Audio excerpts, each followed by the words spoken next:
Evening sir. Good evening sir. Good evening, all. Good evening, sir. Good evening, Good sir. evening, sir. Good evening, all of you. Good evening, sir. सबसे पहले ये बताइए, वो student hand raise कीजिए, ठीक है, इनका operating system का फर्स्ट क्लास है इसमें।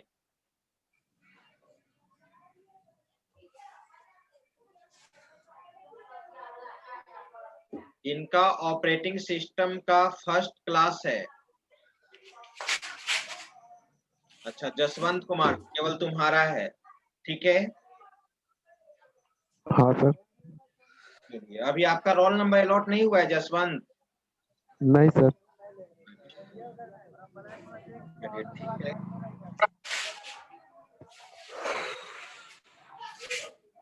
और इसमें सभी कॉलेज कोड सभी का 445 है। सभी जो स्टूडेंट का 445 है वो ऐड है इसमें। अब कुछ यस सर। उसमें चले गए होंगे। आइए तो जसवंत ध्यान दो, मैं जो कुछ क्लास में जो भी डिस्कस किया मैंने किया है वो आपका यूट्यूब पे है, आप उसको देख लेना। सीमेज पटना यूट्यूब पे आप सर्च करना ऑपरेटिंग सिस्टम, वो आपका आ जाएगा। कल तो आप अब क्लास में थे ही, और कल मैंने ओवरव्यू दे दिया था। मैंने बताया था कि ऑपरेटिंग सिस्टम क्या होता है और टाइप्स ऑफ ऑपरेटिंग सिस्टम को डिस्कस किया था ना। हाँ सर। ठीक है, यस सर। और फिर से मैं पीडीएफ आपको शेयर कर देंगे, आपको मिल जाएगा, ठीक है। उसके आगे का पीडीएफ मैं शेयर करूंगा, पहले वाला भी पीडीएफ मैं शेयर कर दूंगा। सभी कोई म्यूट रखेंगे अपने माइक को, सभी कोई म्यूट रखेंगे। जब प्रॉब्लम होगा तो आप पूछिएगा। चलिए, तो मैं स्टार्ट करता हूं। मैं यहाँ पे स्टार्ट कर रहा हूं, ध्यान देंगे, ठीक है। ये रहा पीडीएफ जिससे मैं बता रहा था नोट्स, ठीक है। ऑपरेटिंग सिस्टम क्या होता है वो चीज मैंने ऑलरेडी डिस्कस किया था, कल एज ए रिवीजन ही हुआ था। ये हम लोग देख रहे थे types of operating system. Types of operating system में हम लोग single tasking operating system discuss कर चुके हैं, मल्टीटास्किंग ऑपरेटिंग सिस्टम डिस्कस कर चुके हैं, single user operating system discuss हो चुका है, multi user operating system discuss हो चुका है, ठीक है। आज हम लोग आगे का देखते हैं नेटवर्क ऑपरेटिंग सिस्टम, ठीक है। तो नेटवर्क ऑपरेटिंग सिस्टम, सबसे पहले कोई बता सकता है नेटवर्क क्या होता है? नेटवर्क का मतलब आप क्या समझते हो? हैंड रेज कीजिए जो नेटवर्क को डिफाइन करना चाहते हैं। आदर्श, बोलिए आदर्श। Sir, network is a medium of communication that provide communicate with your siblings, family, and friends. बिल्कुल बिल्कुल आदर्श, आपने सही बताया है कि नेटवर्क एक प्रकार का मीडियम है, ठीक है, जिसमें कम्युनिकेशन होता है, जिसमें कम्युनिकेशन होता है, ठीक है। अगर एक ग्रुप है, इस ग्रुप को अगर व्हाट्सएप ग्रुप को भी ले तो वो भी एक नेटवर्क है जिसमें हम लोग एक दूसरे से कम्युनिकेट हो रहे हैं। दूसरे से क्या हो रहे हैं? कम्युनिकेट हो रहे हैं। अगर जो स्टूडेंट इस ग्रुप में ऐड नहीं है वो कम्युनिकेट नहीं हो सकता है। तो दैट इज कॉल्ड, एक प्रकार का ये नेटवर्क है, एक प्रकार का ये क्या है? नेटवर्क है। तो नेटवर्क एक ऐसा मीडियम है जिसमें हम लोग इंफॉर्मेशन को क्या करते हैं? शेयर करते हैं। नेटवर्क का एक ही पर्पस होता है, शेयरिंग। शेयरिंग, आप इंफॉर्मेशन को भी शेयर कर सकते हो या रिसोर्स को भी शेयर कर सकते हो। जैसे मैं आपको एग्जांपल देना चाहता हूं, ठीक है। आप जैसे मान लो कि आप जब यहाँ पे आइएगा कॉलेज में, ठीक है, जो आपका लैब होगा वो किसी भी कंप्यूटर से अगर आप प्रिंटिंग दीजिएगा, कोई डॉक्यूमेंट्स मान लो कि आपको प्रिंट करना है, अगर हम वो कंप्यूटर आपका नेटवर्क में है, ठीक है, अगर उससे प्रिंटर शेयर किया गया है, प्रिंटर जिससे प्रिंटिंग का काम होता है। तो आप किसी भी कंप्यूटर से प्रिंटिंग आप दोगे, प्रिंटर के पास जाइएगा, आपका प्रिंटिंग निकल जाएगा। क्यों? क्योंकि प्रिंटर शेयर किया गया है, प्रिंटर नेटवर्क इन्वायरमेंट में है। जब तक नेटवर्क में प्रिंटर नहीं रहेगा, ठीक है, तब तक आप उस प्रिंटर को शेयर नहीं कर सकते हो। तो वहां पे प्रिंटर को हम लोग क्या कर रहे हैं? शेयर कर रहे हैं। फिर दूसरा चीज, आप चाहते हो कि एक सिस्टम का इंफॉर्मेशन दूसरे सिस्टम में देखें, एक सिस्टम का इंफॉर्मेशन दूसरे सिस्टम में देखें, तो भी आप शेयर कर सकते हैं, अगर नेटवर्क इन्वायरमेंट में होगा तब, ठीक है। तो यही कहलाता है नेटवर्क। नेटवर्क एक प्रकार का मीडियम है जिसमें इंफॉर्मेशन का क्या होता है? शेयरिंग होता है, कम्युनिकेशन होता है। इंफॉर्मेशन कहने का मतलब टेक्स्ट फॉर्मेट में भी हो सकता है, ऑडियो फॉर्मेट में भी हो सकता है, वीडियो फॉर्मेट में भी हो सकता है, और रिसोर्सेज भी हो सकता है, हार्डवेयर रिसोर्सेज भी हो सकता है, प्रिंटर, स्कैनर, ठीक है। फिर आप सर अगर सॉफ्टवेयर रिसोर्सेज भी हो सकता है। हाँ बोलिए हरिओम, कुछ पूछ रहे हो? यस सर, जब भी पूछिए, जब हम बता नेटवर्क में रहे थे, जितना सिस्टम रहेगा सर। एक मिनट पहले बात सुनो हरिओम। जब भी हम बता रहे यस हैं, तो जब भी पूछना हो तो सबसे पहले आप हैंड रेज कर दीजिए, मैं आपको बिल्कुल वहां पे रुकूंगा। ऐसे नहीं कि बता रहे हैं और डायरेक्ट पूछ दिए, तो मुझे फिर पता नहीं चलेगा। सबसे पहले तरीका क्या होता है? हैंड रेज करने का। सबसे पहले तरीका होता है हैंड रेज करने का। हाँ, इस तरह से आप हैंड रेज करेंगे तो मैं अब बोलूंगा, बोलिए। हाँ बोलो हरिओम। बोल रहे हैं सर, जितना भी नेटवर्क में सिस्टम होगा सर, तो उसका हार्डवेयर भी शेयरिंग होगा सर। अगर हम कोई फोल्डर में कुछ रखे हुए हैं सर इंफॉर्मेशन, तो वो दूसरे सिस्टम में भी देख सकते हैं। बिल्कुल बिल्कुल बिल्कुल, तभी तो नेटवर्क हुआ। अब बिल्कुल, अगर मान लो कि एक सिस्टम पे हरिओम तुम बैठे हो, और एक सिस्टम पे मान लो कि यहाँ पर, ठीक है, स्वाति कुमारी है, तो आप स्वाति के सिस्टम पे, जिस पे वो बैठी हुई है, उसके इंफॉर्मेशन को आप शेयर कर सकते हैं, और स्वाति भी आपके सिस्टम के इंफॉर्मेशन को शेयर कर सकती है। सर ड्राइव सी को भी सर, क्या? सर ड्राइव सी को भी शेयर कर सकते हैं सर। किसी को ड्राइव सी, जितना जितना भी हो, पूरे हार्ड डिस्क को शेयर कर सकता है, ओके सर। ठीक है। जहां पे आप इंफॉर्मेशन रखे हैं, अगर आपने बता दिया कि डी ड्राइव में ये मेरा फाइल है, इस फाइल को आप देख सकते हो, तो कोई भी देख सकता है। तो ये होता है नेटवर्क। तो आइए अब हम लोग देखते हैं नेटवर्क ऑपरेटिंग सिस्टम। देखो यहाँ पर नेटवर्क ऑपरेटिंग सिस्टम,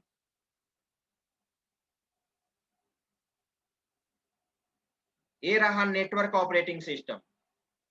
तो network operating system, network environment में काम करने के लिए हम लोग वहां पे कौन सा ऑपरेटिंग सिस्टम यूज करते हैं? नेटवर्क ऑपरेटिंग सिस्टम यूज करते हैं, जिसमें इंफॉर्मेशन का क्या होता है? शेयरिंग होता है। देखो तो यहाँ पे, this operating system is used to create network based application. Network based application को क्रिएट करने के लिए हम लोग नेटवर्क ऑपरेटिंग सिस्टम यूज करते हैं, which executes in network environment. जो नेटवर्क इन्वायरमेंट में आपका इंफॉर्मेशन क्या होगा? शेयर होगा, वो application. In this case Windows server 2003, Windows NT, Novell and network, Novell NetWare. मैं एक एग्जांपल देना चाहता हूं। नोबेल नेटवेयर ये फर्स्ट नेटवर्क ऑपरेटिंग सिस्टम है, हमेशा याद रखना। Novell NetWare first network operating system है, ठीक है। सबसे फर्स्ट नेटवर्क ऑपरेटिंग सिस्टम में यही आया था। फिर आप क्या यूज कर सकते हो? विंडोज सर्वर 2003 यूज कर सकते हो, विंडोज एनटी यूज कर सकते हो, ठीक है। ये सब किसका एग्जाम्पल है? नेटवर्क ऑपरेटिंग सिस्टम का ही एग्जाम्पल है, ठीक है।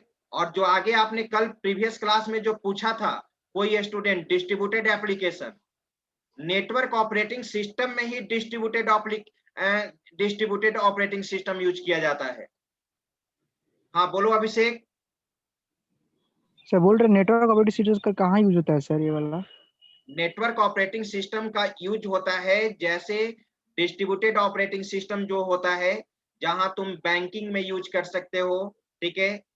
तो बैंकिंग में बैंकिंग में क्या चाहिए, वहां भी एक प्रकार का, वहां पर डिस्ट्रीब्यूटेड ऑपरेटिंग सिस्टम है, और तुम बात कर रहे हो नेटवर्क ऑपरेटिंग सिस्टम का, तो आप यहाँ पे आ जाइए। ठीक है, आपके लैब में अगर सारे कंप्यूटर एक नेटवर्क से है तो वहां पे नेटवर्क ऑपरेटिंग सिस्टम यूज कर सकते हो। या फिर कोई तुम्हारा छोटा सा मान लो कि कोई तुम्हारा डेवलपमेंट कंपनी है, तुम चाहते हो कि 10 कंप्यूटर आपस में कनेक्ट कर दे, नेटवर्क में हो। एक आपका ऑफिस है, ठीक है, आप चाहते हैं कि नेटवर्क से ऐड कर दे, तो वहां पर भी आप नेटवर्क ऑपरेटिंग सिस्टम यूज कर सकते हो। ठीक है, सर कनेक्ट करने के लिए सर सीपीयू बॉक्स एक ही लेना पड़ेगा सर इसमें? क्या सर कनेक्ट करने के लिए सर क्या करना पड़ेगा? कनेक्ट नेटवर्क, नेटवर्किंग में वो चीज पढ़ोगे, सिस्टम को कनेक्ट करने के लिए नेटवर्क वायर यूज करना पड़ेगा, जिसको एनआईसी कार्ड बोलते हैं। ठीक है, वो अलग, वो आप जब जानेंगे तब ना कि दो कंप्यूटर को कैसे कनेक्ट करोगे, वो चीज आप नेटवर्किंग में पढ़ोगे। ठीक ओके है, सर। राहुल तुम हैंड रेज किए हो, कुछ पूछना चाह रहे हो? चलिए, अब देखो, जो बैंकिंग और रेलवे में जो यूज होता है डिस्ट्रीब्यूटेड ऑपरेटिंग सिस्टम, देखो यहाँ पे पढ़िए, डिस्ट्रीब्यूटेड ऑपरेटिंग सिस्टम क्या होता है। ठीक है, डिस्ट्रीब्यूटेड ऑपरेटिंग सिस्टम में क्या होता है कि इन क्लियर लिखा हुआ है, in this type of OS operating system multiple jobs are executed in on different different processor. ठीक है, डिफरेंट डिफरेंट प्रोसेसर पे डिफरेंट डिफरेंट जॉब्स होता है, डिफरेंट डिफरेंट लोकेशन पे डिफरेंट डिफरेंट जॉब्स होता है, उसको हैंडल करने के लिए हम लोग डिस्ट्रीब्यूटेड ऑपरेटिंग सिस्टम यूज करते हैं। जैसे आप बैंक, एसबीआई बैंक का एग्जांपल ले लो, एसबीआई बैंक का एक सर्वर है, एक क्या है, सर्वर। ठीक है, तो एसबीआई बैंक का सर्वर है, आप कहीं एसबीआई के किसी भी ब्रांच से अगर तुम पैसा जमा करते हो तो पैसा जमा हो जाता है, डिपॉजिट हो जाता है। ठीक है, क्यों? क्योंकि वहां पर डिस्ट्रीब्यूटेड ऑपरेटिंग सिस्टम यूज किया जा रहा है, वहां पे डिस्ट्रीब्यूटेड ऑपरेटिंग सिस्टम यूज किया जा रहा है, उसी को तो कहते हैं कोर बैंकिंग। पहले ऐसा नहीं होता था, पहले आप जिस बैंक में ब्रांच है उसी ब्रांच में आपको जाना पड़ता था, लेकिन अब ऐसा नहीं है, आपस में नेटवर्क इन्वायरमेंट में सारे को क्या कर दिया गया है, सारे ब्रांचेज को, एसबीआई के सारे ब्रांचेज को कनेक्ट कर दिया गया है। ठीक है, और वहां पर एक एसबीआई का क्या है, सर्वर है, और आप किसी भी एसबीआई के ब्रांच पे ट्रांजैक्शन करते हो, ठीक है, तो वहां पे क्या हो जाता है, मैनिपुलेट हो जाता है। सर इस सिस्टम को लागू कैसे किया जाता है? क्या? जैसे सर इस सिस्टम को इम्प्लीमेंट करना है तो कैसे?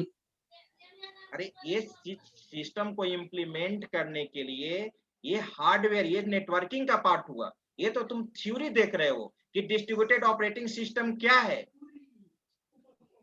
तुम वो तो सर जानते हैं कि ध्यान दो, अगर तुम जानते हो कि अब जैसे मान लो कि तुम्हारा सिलेक्शन अगर बैंक मैनेजर में हो जाता है, एसबीआई में तुम क्लर्क बन जाते हो या बैंक मैनेजर बन जाते हो, क्या तुम कुछ जानते हो कैसे वहां कोई काम इंप्लीमेंट करोगे?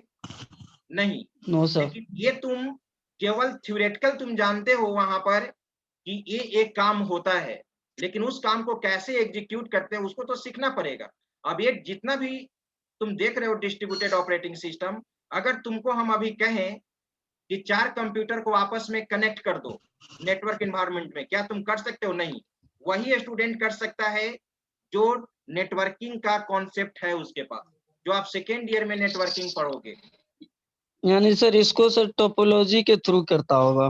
हाँ, वहां पे बहुत तरह का टोपोलॉजी होता है, रिंग टोपोलॉजी होता है, स्टार टोपोलॉजी होता है, ठीक है, मेश टोपोलॉजी होता है, कौन सा बस टोपोलॉजी टोपोलॉजी। आप यूज करना चाहोगे वो तो नेटवर्किंग का चीज है। ठीक है, yes.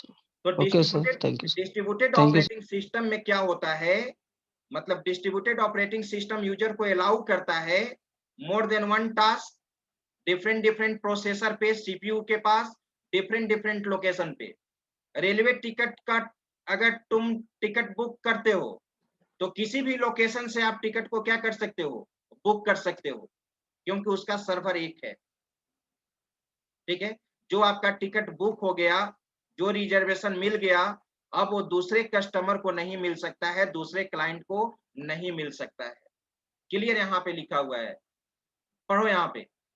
This operating system allows user for performing multiple task, more than one task को परफॉर्म करेगा on different processor. This type of operating system is used in, ये ऑपरेटिंग सिस्टम कहाँ यूज होता है? बैंकिंग सिस्टम में, such as ATM machine, railway reservation system, EDC. ठीक है, और फिर इसमें देख लो, इस ऑनलाइन शॉपिंग सिस्टम में, उसमें भी यही डिस्ट्रीब्यूटेड ऑपरेटिंग सिस्टम यूज होता है। देखो तो डिस्ट्रीब्यूटेड ऑपरेटिंग सिस्टम से क्या होगा, इसमें डिस्ट्रीब्यूटेड ऑपरेटिंग सिस्टम है तो इंफॉर्मेशन का शेयरिंग होगा ना। पढ़ो यहाँ पर, there are the following advantage of distributed operating system. क्या क्या एडवांटेज है? शेयरिंग इंफॉर्मेशन, इंफॉर्मेशन को तुम शेयर कर सकते हो। शेयरिंग डिवाइस, दूसरा शेयरिंग डिवाइस, किसी भी डिवाइस को आप शेयर कर सकते हो। थर्ड है कम्युनिकेशन बिटवीन मल्टीपल यूजर्स, मोर देन वन यूजर्स के बीच में कम्युनिकेशन होगा। इसी में दो आर्किटेक्चर यूज होता है। There are two architecture of distributed operating system. Distributed operating system का दो आर्किटेक्चर है, एक क्लाइंट सर्वर आर्किटेक्चर और एक पीयर टू पीयर आर्किटेक्चर, जिसको कहते हैं क्लाइंट सर्वर टेक्नोलॉजी, और एक होता है पीयर टू पीयर टेक्नोलॉजी। जो कल एक स्टूडेंट ने पूछा था कि पीयर टू पीयर सर क्या होता है, उस चीज को मैं अभी एक्सप्लेन करने जा रहा हूँ। हाँ बोलो अभिषेक। सर बोल रहे हैं सर एटीएम मशीन में सर कैसे यूज होता है सर ऑपरेटिंग सिस्टम सर? आज क्या ATM machine? Sir ATM machine में बोल रहे हैं डिस्ट्रीब्यूटेड ऑपरेटिंग सिस्टम से यूज होता है सर, कैसे होता है सर? एटीएम में मान लो कि तुम ट्रांसफर कर, तुम किसी भी एटीएम से पैसा तुम निकालते हो, तो तुम्हारा जो भी पैसा ट्रांजैक्शन पैसा तुम जो निकालते हो, डेबिट करते हो, वो क्या हो जाता है? वो अपडेट हो जाता है तुम्हारे अकाउंट से। अगर तुम ऐसा कोई जरूरी नहीं है कि तुम तो किसी भी एटीएम से पैसा निकाल सकते हो। अगर तुम देखते हो कि एसबीआई का एटीएम है तो एसबीआई के एटीएम से भी निकालते हो, पीएनबी के एटीएम से भी निकाल लेते हो, बैंक ऑफ बड़ौदा के भी एटीएम से निकाल सकते हो। तो उसका एक ऐसा सर्वर है जो ट्रांजैक्शन को क्या कर लेता है? शेयर कर लेता है। आपके इंफॉर्मेशन को शेयर करता है सर्वर, तभी ना। तो वहां पर क्या है? वहां पे डिस्ट्रीब्यूटेड मोड में ऑपरेशन परफॉर्म हो रहा है। अब ऐसा तो किसी बैंक को नहीं करना पड़ रहा है कि उस एटीएम के पास जाना है और आपका ट्रांजैक्शन हम देखेंगे कि अभिषेक ने क्या क्या ट्रांजैक्शन परफॉर्म किया, स्वाति ने क्या क्या ट्रांजैक्शन परफॉर्म की, आदर्श ने क्या क्या ट्रांजैक्शन परफॉर्म किया। वो तो सारा उसको इंफॉर्मेशन मिल जा रहा है। अब जैसे ही आप पैसा निकालते हो, आपके मोबाइल पे एसएमएस आ जाता है, बैंक में ऑटो डेबिट हो जाएगा। ये क्योंकि ये शेयरिंग हो रहा है, इंफॉर्मेशन शेयरिंग। तुरंत उसको पता चल गया सर्वर को कि आपने यहाँ इतना ट्रांजैक्शन किया है। ठीक है, तो डिस्ट्रीब्यूटेड एप्लीकेशन को कोई भी आपसे पूछेगा, ठीक है, डिस्ट्रीब्यूटेड ऑपरेटिंग सिस्टम को इंप्लीमेंट करने के लिए कितने मेथड्स हैं? तो दो मेथड्स है। कौन कौन? क्लाइंट सर्वर आर्किटेक्चर और एक होता है पीयर टू पीयर आर्किटेक्चर। तो सबसे पहले हम लोग समझते हैं client server architecture. Client server architecture में एक सर्वर होता है और उस सर्वर से मोर देन वन क्लाइंट्स कनेक्ट होते हैं। एक आपका सर्वर होगा, उस सर्वर से मोर देन वन क्लाइंट क्या होगा? कनेक्ट होगा। क्लाइंट का काम क्या होता है? बोलो कोई। वर्क करना सर। नहीं, क्लाइंट का काम होता है सर्वर को रिक्वेस्ट भेजना। Yes sir. और सर्वर का काम क्या होता है? रिक्वेस्ट को रिट्रीव करेगा, रिक्वेस्ट को पूरा करना, आपके रिक्वेस्ट को रिट्रीव करेगा और इमीडिएटली कैलकुलेट करके आपको रिस्पॉन्स देगा। जैसे एक बार और मैं रिपीट करता हूं, ध्यान दो। क्लाइंट सर्वर आर्किटेक्चर में एक क्लाइंट है और एक सर्वर है। एक सर्वर से आपका मोर देन वन क्लाइंट्स कनेक्टेड है, ठीक है। क्लाइंट का काम है सर्वर को रिक्वेस्ट देना, भेजना, और सर्वर का काम है रिक्वेस्ट को रिट्रीव करेगा क्लाइंट से और इमीडिएटली रिस्पॉन्स देगा। जैसे तुम रिजल्ट देखते हो, आप रिजल्ट देखते हो, मान लो कि आपका रिजल्ट आ गया और आप रिजल्ट देखते हो, मान लो कि इंटरमीडिएट का रिजल्ट आपने देखा होगा, तो आप अपने वेब ब्राउजर से अपना roll number, roll code inter करते हो या जो भी है, डेट ऑफ बर्थ जो भी इंटर करते हो, तो आपका रिक्वेस्ट किसको मिला? बोलो। सर्वर को। आपने जो सर्वर को। रिक्वेस्ट किया वो सर्वर को मिला। सर्वर क्या करेगा? आपके रिक्वेस्ट को रिट्रीव किया और इमीडिएटली आपको रिस्पॉन्स दिया, रिजल्ट आपको मिल जाता है। तो तुम बताओ, क्या किसी भी सर्वर को एट ए टाइम एक ही क्लाइंट एक्सेस करेगा कि more than one client access करेगा? कौन बताएंगे? मोर देन वन होगा सर। More than one होगा सर। More than sir. क्योंकि एट ए टाइम कोई एक ही क्लाइंट सर्वर को एक्सेस नहीं करता है, more than one client at a time server को एक्सेस करता है। देखते हो, सर्वर का एक कैपेसिटी होता है। अगर किसी भी सर्वर को अगर उस कैपेसिटी से ज्यादा क्लाइंट एक्सेस करने लगा तो सर्वर स्लो हो जाता है। कहा जाता है, कभी बैंक में जाते हो तो सर्वर डाउन चल रहा है, अभी आपका काम नहीं होगा, सर्वर डाउन चल रहा है या सर्वर फेल है, ऐसा प्रॉब्लम होता है ना? यस सर, होता है। Yes yes sir. क्योंकि सर्वर, अब देखो, सर्वर तो मेन कंट्रोलर है, अब सर्वर ही काम करना बंद कर दे तो बैंक का कोई काम नहीं होगा। वहां तो रजिस्टर मेंटेन नहीं किया जा रहा है कि रोहित कुमार ने 2000 पैसा निकाला, दे दिए। वहां पर तो सारा काम कंप्यूटराइज है और सारा सर्वर पे है, और अगर आपका सर्वर ही फेल कर गया तो आपका कोई ट्रांजैक्शन नहीं होगा, लौटा दिया जाता है कि बोलिए अभी सर्वर फेल चल रहा है, आप बाद में आइए। तो क्लाइंट सर्वर आर्किटेक्चर में server is the main controller that handles all connected clients. In this architecture, clients send request to perform operation according to requirement, and server retrieve request from client and give response immediately to the clients. ठीक है, तो client का काम केवल क्या होता है? Request को सबमिट करना सर्वर के पास, और सर्वर का काम होता है क्लाइंट से रिक्वेस्ट को रिट्रीव करेगा, प्राप्त करेगा और इमीडिएटली रिस्पॉन्स देगा। पढ़ो, देखो यहाँ पे, in this architecture multiple clients are connected to a server. Server से मल्टीपल क्लाइंट्स कनेक्टेड होते हैं। और पढ़ो यहाँ पर, एक client is a program that send request to the server according to requirement. जैसा रिक्वायरमेंट होता है उसी के अनुसार ना तुम काम करते हो। Yes sir. यहाँ पर देखो, यस सर। ये server is a program that accept request। Server क्या करता है? रिक्वेस्ट को क्या करता है? रिट्रीव करता है from client. After that server process, उसके बाद सर्वर क्या करता है? प्रोसेस करता है। किसको? दैट रिक्वेस्ट को। Again server send response to the client. Request को प्रोसेस करने के बाद फिर सर्वर क्या करता है? क्लाइंट को रिस्पॉन्स देता है। यही काम होता है क्लाइंट सर्वर आर्किटेक्चर में।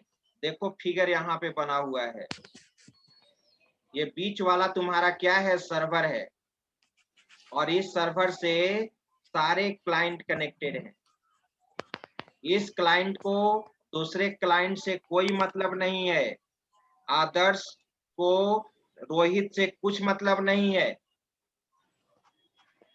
अगर आदर्श और रोहित आपस में कम्युनिकेट कर रहे हैं तो भी इंफॉर्मेशन को क्या करेंगे, शेयर। लेकिन आपको इंफॉर्मेशन को जो शेयरिंग करना है वो क्लाइंट टू सर्वर करना है, क्लाइंट टू क्लाइंट नहीं करना है। मेरे बात को समझो, क्लाइंट टू क्लाइंट यहाँ पे कम्युनिकेशन नहीं हो रहा है। किसके बीच कम्युनिकेशन हो रहा है? सर्वर के बीच। Client to server. सर्वर के बीच में।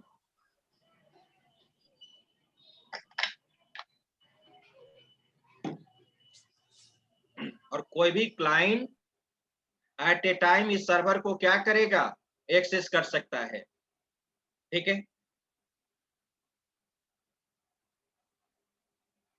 दूसरा देखो, यहाँ पे peer to peer architecture. Peer to peer architecture में क्या होता है, इस चीज को देखिए। इन दिस आर्किटेक्चर, इसमें सर्वर नहीं होता है, इसमें सर्वर नहीं होता है। आपस में जितने भी कंप्यूटर्स हैं वो सभी एज ए क्लाइंट कहो या एज ए सर्वर कहो, सभी का पावर प्रिविलेज सेम है। सभी का पावर प्रिविलेज क्या है, सेम है। पढ़ो, in this architecture all systems are independent. सारे सिस्टम इंडिपेंडेंट होता है। यहाँ क्लाइंट सर्वर आर्किटेक्चर में क्लाइंट किस पे डिपेंड करता है, सर्वर पे। लेकिन यहाँ पे सारे सिस्टम्स इंडिपेंडेंट होता है in system that is neither a client nor a server. ना इसमें कोई सिस्टम क्लाइंट है ना कोई सर्वर है। ठीक है, इज कॉल्ड पीयर, इसीलिए इसको पीयर कहा जाता है। ठीक है, in this case all system have same capability. सभी सिस्टम का, जैसे सभी स्टूडेंट हमारे लिए क्या है, ठीक है, समान है। सभी स्टूडेंट हमारे लिए इक्वल्स हैं। ठीक है, हम चाहेंगे कि सभी स्टूडेंट्स पढ़ें। ठीक है, हम चाहेंगे कि सभी स्टूडेंट्स प्रोग्रामर बने। ठीक है, कोई भी टीचर सोचेगा, कॉलेज आपका सोचेगा। ठीक है, तो वही चीज यहाँ पे है। ठीक है, क्लियर लिखा हुआ है कि इन this case all system have same capability and, ठीक है, एक्सेसिंग कंट्रोल। अब यहाँ पर देखो तो एग्जाम्पल में, यहाँ पर देखो पीयर 1 यानी कंप्यूटर 1 है, यहाँ पे कंप्यूटर 2 है, कंप्यूटर 3 है, कंप्यूटर 4 है। तो यहाँ पे पीयर टू पीयर आर्किटेक्चर है। पीयर टू पीयर आर्किटेक्चर, अब प्रश्न ये उठता है कि sir peer to peer architecture कहाँ यूज करेंगे? तो यहाँ पे यस सर। छोटे छोटे ऑर्गेनाइजेशन में या आपका कोई ऑफिस है तो वहां पे peer to peer architecture use कर लेते हैं। जैसे जैसे तुम यहाँ पे देखो, अगर आप यहाँ पे लैब में आओगे तो यहाँ क्लाइंट सर्वर बेस्ड नहीं मिलेगा, यहाँ पीयर टू पीयर मिलेगा। एक क्लाइंट दूसरे क्लाइंट का भी इंफॉर्मेशन, एक सिस्टम दूसरे सिस्टम का भी इंफॉर्मेशन क्या कर सकता है, शेयर कर सकता है। कुछ ऐसे भी सिस्टम्स होंगे जो नेटवर्क इन्वायरमेंट में नहीं रखा गया है, नेटवर्क से कनेक्ट नहीं किया गया है। ठीक है, अगर मान लो कि किसी सिस्टम पे कॉन्फिडेंशियल डेटा है, कॉन्फिडेंशियल डेटा का मतलब जो उसको ऑथराइज यूजर ही एक्सेस कर सकता है, सभी यूजर उसको एक्सेस नहीं कर सकता है, सभी यूजर उसको एक्सेस नहीं कर सकता है। ठीक है, तो आप अगर हम नेटवर्क इन्वायरमेंट में लैब में सारे सिस्टम को अगर कनेक्ट कर दें और उस पे डेटा कॉन्फिडेंशियल है तो आप उसको एक्सेस कर सकते हैं, तो हम उसको कनेक्ट करेंगे ही नहीं। बात समझ रहे हैं ना?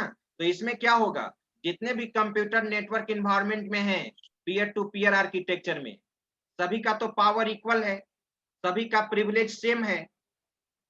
तो कोई भी नोड दूसरे नोड को क्या कर सकता है, एक्सेस कर सकता है। नोड कहने का मतलब क्लाइंट कंप्यूटर, एक कंप्यूटर दूसरे कंप्यूटर के इंफॉर्मेशन को क्या कर सकता है, शेयर कर सकता है। ये है पीयर टू पीयर आर्किटेक्चर।